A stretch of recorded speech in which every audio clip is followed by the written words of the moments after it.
stay awake till long. Don't go to bed. I'll make a cup of coffee for your head. Get you up and going. Assalamualaikum warahmatullahi wabarakatuh. Nama saya Idris Saputra dengan NIM 105170438. Di video kali ini saya akan menjawab 3 soal UAS atau ujian akhir semester dengan mata kuliah Tata Kelola Keuangan dengan dosen pengampu Pak Z Haryanto SHMH. Langsung ke soal nomor 1. Soalnya itu, jika pengelola keuangan negara tidak dilaksanakan sesuai dengan apa yang digaris dalam paket hukum keuangan Undang-Undang Nomor 17 Tahun 2003, Undang-Undang Nomor 1 Tahun 2004, Undang-Undang Nomor 15 Tahun 2004, dapat dipastikan akan timbul kerugian keuangan negara. Jelaskan apa yang dimaksud dengan kerugian negara dan uraikan sekurang-kurangnya 4 perbuatan yang menyebabkan timbulnya keuangan negara. Baik, akan saya jawab. Pengertian kerugian negara menurut pasal 1 ayat 22 Undang Nomor 1 Tahun 2004 tentang perbendaharaan negara yang dimaksud dengan kerugian negara atau daerah adalah keuangan negara, surat berharga, dan barang nyata dan pasti jumlah sebagai akibat perbuatan melawan hukum baik sengaja maupun lalai. 4 penyebab timbulnya keuangan negara. 4 penyebab timbulnya kerugian negara. Yang pertama, terdapat penggadaan barang-barang dengan harga yang tidak wajar karena jauh di atas harga pasar sehingga dapat merugikan keuangan negara sebesar selisih harga pembelian dengan harga pasar atau dengan harga yang sewajarnya. Kedua, harga pengadaan barang dan jasa wajar tetapi tidak sesuai dengan spesifikasi barang dan jasa yang dipersyaratkan. Kalau harga barang dan jasa murah tetapi kualitas barang dan jasa kurang baik, maka dapat dikatakan juga merupakan kerugian negara. Yang ketiga, terdapat transaksi yang memperbesar utang negara secara tidak wajar sehingga dapat dikatakan juga merupakan kerugian keuangan negara karena kewajiban negara untuk membayar utang semakin besar.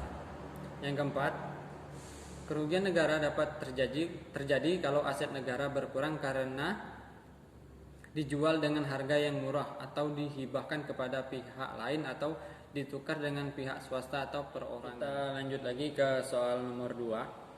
Soalnya itu, setelah saudara menyaksikan dan menyimak konten video pada link di atas, sampaikan analisis saudara dalam perspektif ilmu tata kelola pengelolaan keuangan negara yang saudara ketahui.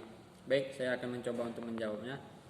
Dalam video konspirasi dana siluman APBD DKI Jakarta yang dijelaskan oleh Pak Ahok, gubernur pada saat itu, di video tersebut dijelaskan tentang APBD yang tidak sesuai, di mana pada APBD 2013 dianggarkan untuk pembelian truk sampah, namun anggaran tersebut hilang begitu saja. Namun pada 2014 dianggarkan kembali dan APBD untuk pembelian truk sampah dan hanya turun setengah apa yang dianggarkan. Menurut analisis saya mengenai hal ini, tidak ada komunikasi yang baik antara DPRD DKI Jakarta dan pemerintah DKI Jakarta sehingga mengenai transparansi dana tersebut tidak jelas kemana perginya. Seharusnya pada tahun 2013 dana APBD tersebut hilang, seharusnya harus diusut tuntas terlebih dahulu agar hal ini terungkap dengan jelas, sehingga pada dana APBD 2014 turun 100% tanpa adanya kekurangan dari dana tersebut.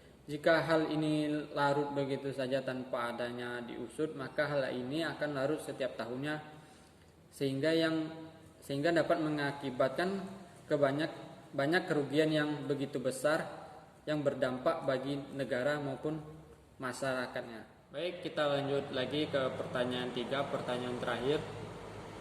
Pertanyaannya yaitu, pandemi COVID-19 yang terjadi adalah cobaan atau titik uji bagi kita semua di Indonesia dalam perspektif pengelolaan keuangan. Pemerintah pusat hingga pemerintahan daerah telah mengambil langkah-langkah dalam rangka penanggulangan pandemi ini.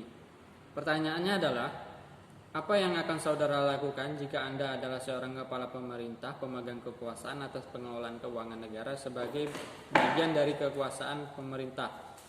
Jelaskan dan uraikan. Baik, saya akan menjawab pertanyaan tersebut.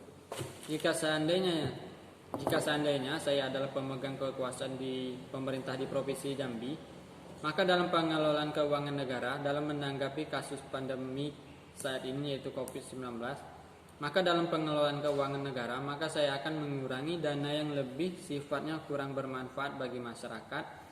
Maka saya alokasikan lebih fokus dana tersebut untuk memberantas COVID-19 saat ini demi kemaslahatan umat atau masyarakat.